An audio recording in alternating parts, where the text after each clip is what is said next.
আসসালামু আলাইকুম গাইস। আজকের কোনো ফানি ভিডিও না, আজকের কোনো কমেডি না, আজকে একটা শিক্ষণীয় ভিডিও। অনুরোধকে সবাইকে বলবো ভিডিওটি শেষ পর্যন্ত দেখতে।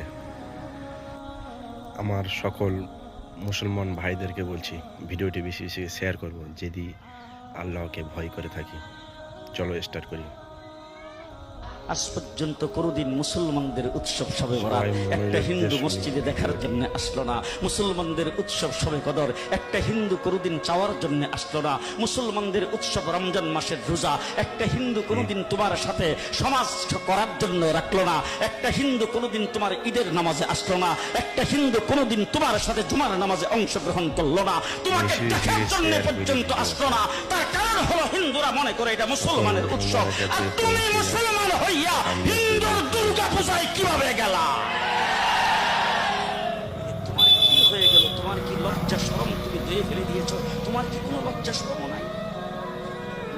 লজ্জা শরম নাই? আবার কি সুন্দর বলতেছ ধর্ম যার যার উৎসব সবাই।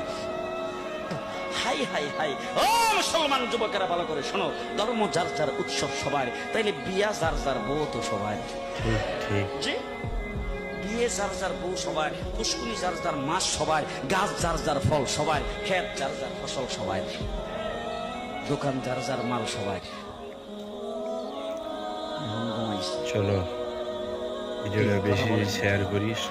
আমার দোকানের মাল যদি আমার হয়, আমার ক্ষেতের ফসল যদি আমার হয়, আমার গাছের ফল যদি আমার হয়, আমার গাছের নারকেল যদি আমার হয়, আমি বিয়ে করলে বউ যদি আমার হয়, আমার পুষ্কুনির মাছ যদি আমার হয়, তাইলে ধর্ম যার উৎসব তার।